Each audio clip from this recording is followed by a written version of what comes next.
ಆಸ್ಪತ್ರೆಯಲ್ಲಿರ್ತಕ್ಕಂಥ ನಟ ದರ್ಶನ್ಗೆ ನವೆಂಬರ್ 26ರ ಆತಂಕ ಶುರುವಾಗಿದೆ. ಇದೀಗ ಮಂಗಳವಾರ ದರ್ಶನ್ ಮಧ್ಯಂತರ ಜಾಮೀನು ರದ್ದಾಗಿಬಿಡುತ್ತಾ ಅಂತ.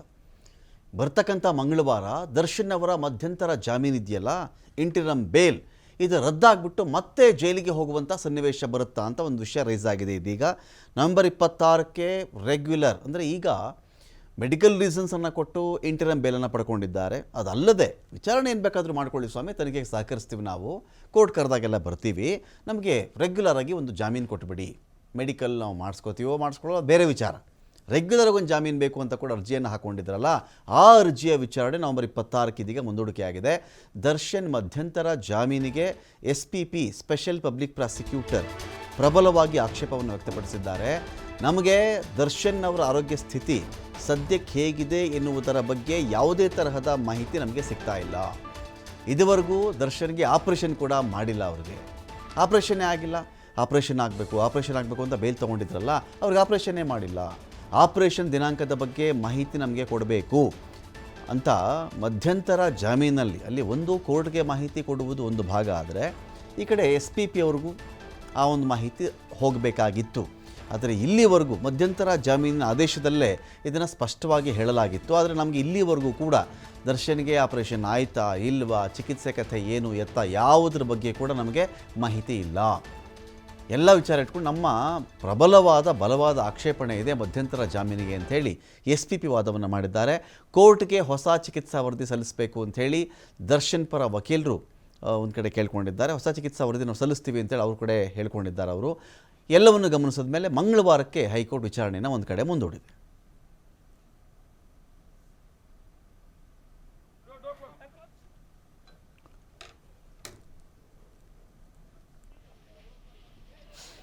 BGS ಆಸ್ಪತ್ರೆಯಲ್ಲಿರ್ತಕ್ಕಂಥ ದರ್ಶನ್ಗೆ ಮತ್ತೊಂದು ಸಂಕಷ್ಟ ಎದುರಾಗಿದೆ. ಇಲ್ಲಿ ದರ್ಶನ್ ಮತ್ತು ಗ್ಯಾಂಗ್ನ ವಿರುದ್ಧವಾಗಿ ಮತ್ತೊಂದು ಚಾರ್ಜ್ ಶೀಟ್ ಸಲ್ಲಿಕೆ ಆಗಿದೆ.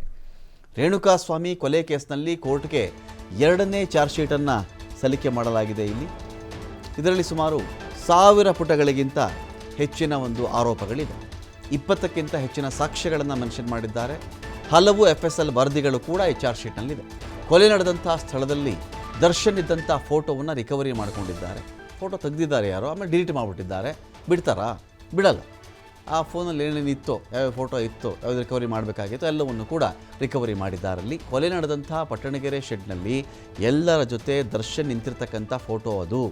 ಇದನ್ನು ತೆಗೆದಿದ್ದು ಆಗಿದೆ, ಆನಂತರ ಫೋನ್ನಿಂದ ಅಳಿಸಾಕಿದ್ದು ಆಗಿತ್ತು. ಆದರೆ ಇದೀಗ ಅದನ್ನು ಮತ್ತೆ ರಿಕವರಿ ಮಾಡಿದ್ದಾರಂತೆ ಪೊಲೀಸರು. ದರ್ಶನ್ಗೆ ಹೆಚ್ಚುವರಿ ಸಂಕಷ್ಟ ಹೇಗೆ ಅಂದರೆ, ಮಧ್ಯಂತರ ಬೇಲ್ ಮೇಲಿರತಕ್ಕಂಥ ದರ್ಶನ್ಗೆ ಬೇಲ್ ಸಿಗದೆ ಅನುಮಾನ ಅಂತ ಹೇಳ್ತಾ ಇದ್ದಾರೆ. ತನಿಖಾಧಿಕಾರಿಗಳಿಂದ ಕೋರ್ಟ್ಗೆ ಹೆಚ್ಚುವರಿ ಚಾರ್ಜ್ ಶೀಟ್ ಕೂಡ ಸಲ್ಲಿಕೆ ಆಗ್ತಾ ಇದೆ. ಅಡಿಷನಲ್ ಚಾರ್ಜ್ ಶೀಟ್ ಅದು. 1000ಕ್ಕಿಂತ ಜಾಸ್ತಿ ಪುಟಗಳಲ್ಲಿ ಈ ಆರೋಪ ಪಟ್ಟಿಯನ್ನು ಬರೆಯಲಾಗಿದೆ. ಇಲ್ಲಿ ಪಟ್ಟಣಗೆರೆ ಶೆಡ್ನಲ್ಲಿ ಒಂದು ಗ್ಯಾಂಗ್ ಜೊತೆ ನಿಂತಿದ್ದಂಥ ದರ್ಶನ್ ಫೋಟೋ ರಿಕವರಿ ಆಗಿದೆ. ಕೊಲೆ ಬಳಿಕ ಕಾರಿನ ಬಳಿ ನಿಂತ್ಕೊಂಡು ದರ್ಶನ್ ಫೋಟೋಗೆ ಪೋಸ್ ಕೊಟ್ಟಿದ್ದಾರೆ ಅಂತ ಮಾಹಿತಿ ಕೂಡ ಇದೆ. ಇಲ್ಲಿ ಎಷ್ಟು ನಿಜವೋ ಎಷ್ಟು ಸುಳ್ಳೋ ಗೊತ್ತಿಲ್ಲ. ದೋಷಾರೋಪ ಪಟ್ಟಿಯಲ್ಲಿ ದರ್ಶನ್ನ ಮತ್ತೆರಡು ಫೋಟೋ ಸಿಗುತ್ತಲ್ಲಿ. ಪ್ರತ್ಯಕ್ಷದರ್ಶಿ ಪುನೀತ್ ಮೊಬೈಲ್ನಲ್ಲಿ 2 ಫೋಟೋಗಳು ರಿಟ್ರೀವ್ ಆಗಿದೆ. ಘಟನೆ ಆಗ್ತಾ ಇದ್ದಂತೆ ಭಯದಿಂದ ಫೋಟೋ ಡಿಲೀಟ್ ಮಾಡಿದ್ದಾರೆ ಪುನೀತ್ ಮೊಬೈಲ್ನ ವಶಕ್ಕೆ ಪಡ್ಕೊಂಡು FSLಗೆ ಕಳಿಸಿದ್ರು ಪೊಲೀಸರು. ಇದೀಗ FSL ತಂಡ 2 ಫೋಟೋಗಳನ್ನು ಕೂಡ ರಿಕವರಿ ಮಾಡಿಕೊಂಡಿದ್ದಾರೆ. ಬ್ಲೂ ಟಿ ಶರ್ಟ್ ಮತ್ತು ಬ್ಲ್ಯಾಕ್ ಜೀನ್ಸ್ ಪ್ಯಾಂಟ್ನಲ್ಲಿ ದರ್ಶನ್ ಕಾಣಿಸ್ತಾ ಇದ್ದಾರೆ. ಆ ಫೋಟೋದಲ್ಲಿ ರೇಣುಕಾಸ್ವಾಮಿ ಮೇಲಿನ ಹಲ್ಲೆಯ ಕ್ರೂರತ್ವ ಅನಾವರಣವಾಗಿದೆಯಾ ಇಲ್ವಾ ಚೆಕ್ ಮಾಡ್ಕೊಳ್ಬೇಕು. ಇದನ್ನು ಫೋಟೋ ಸಾಕ್ಷ್ಯದಿಂದ ಕೊಲೆ ಕೇಸಲ್ಲಿ ದರ್ಶನ್ನೇ ಪ್ರಮುಖ ಪಾತ್ರವಾಗುವಂತಹ ಸಾಧ್ಯತೆ ಇದೆ. ಹೆಚ್ಚುವರಿ ಚಾರ್ಜ್ ಶೀಟ್ನ ಕಾರಣದಿಂದಾಗಿ ದರ್ಶನ್ ಮಧ್ಯಂತರ ಜಾಮೀನು ರದ್ದು ಕೂಡ ಆಗಬಹುದು. ಅವಧಿಗಿಂತ ಮುನ್ನವೇ ದರ್ಶನ್ ಮತ್ತೆ ಬಳ್ಳಾರಿ ಜೈಲು ಪಾಲಾಗುವಂತಹ ಸಾಧ್ಯತೆ ಇದೆ. ಈ ಕಡೆ ಸರ್ಜರಿಯನ್ನು ಮಾಡಿಸ್ತಾ ಇರೋದು SPPಗೆ ಮತ್ತೊಂದು ಅಸ್ತ್ರ ಕೂಡ ಆಗುತ್ತೆ.